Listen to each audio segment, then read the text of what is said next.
Hello दोस्तों, अक्सर हम यही सोचते हैं कि हमने कभी कोई बड़ा पाप नहीं किया है।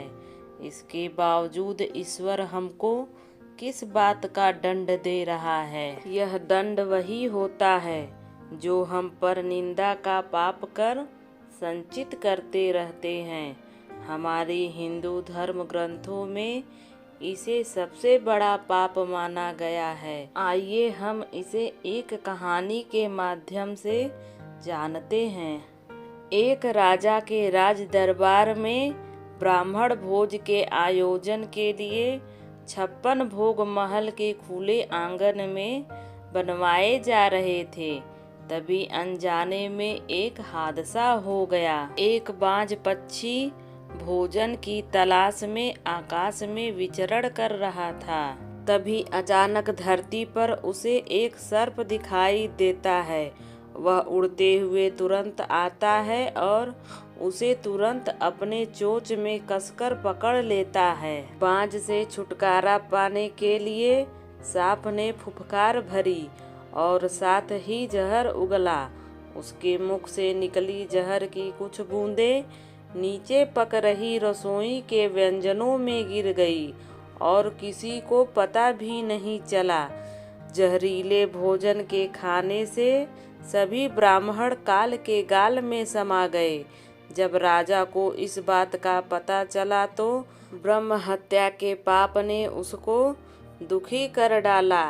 ऐसे में सबसे ज़्यादा मुश्किल मृत्यु के देवता यमराज के लिए खड़ी हो गई कि आखिरकार इस पाप का भागी कौन है और ब्रह्म हत्या के पाप के लिए किसको दंड दिया जाए। इसमें सबसे पहला नाम राजा का आया, क्योंकि राजा ने ब्राह्मणों को भोजन के लिए आमंत्रित किया था। यमराज के मन में दूसरा नाम रसोइये का आया, क्योंकि महाप्रसाद की पूरी तैयारी रसोइये ने किया था।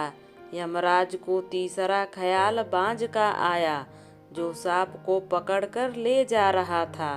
सबसे अंत में यमराज ने सांप के पाप पर विचार किया, लेकिन यमराज लंबे समय तक असमंजस्य की स्थिति में रहे कि आखिर ब्रह्म हत्या का दंड किसको दिया जाए। घटना के कुछ समय बाद कुछ ब्राह्मण राजा से मिलने के लिए उनके महल में जा रहे थे। ब्राह्मणों ने एक महिला से महल का रास्ता पूछा। तब महिला ने ब्राह्मणों को रास्ता बताते हुए कहा, देखो भाई, जरा ध्यान से जाना। मैंने सुना है वह राजा ब्राह्मणों को खाने में जहर मिलाकर देता है ताकि ब्राह्मण खाना खाकर मर जाएं। जैसे ही महिला ने यह बात कही, यमराज ने फैसला कर लिया कि मृत ब्राह्मणों के पाप की सजा इस महिला के खाते में जाएगा और यह दंड को भोगेगी। यमराज के मुंह से यह बात सुनकर यमदूतों ने आश्चर्य के साथ यमराज से पूछा, प्रभु ऐसा क्यों?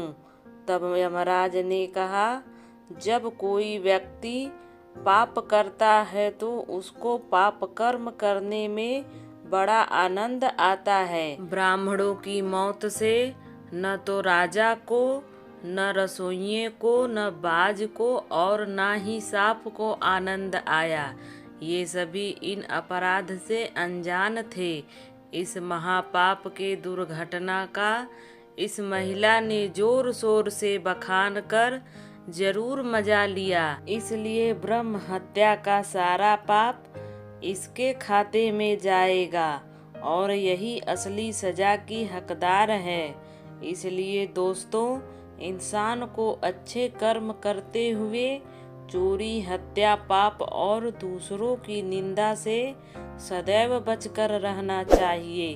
अगर कहानी आपको पसंद आई हो तो लाइक, शेयर, सब्सक्राइब जरूर करें।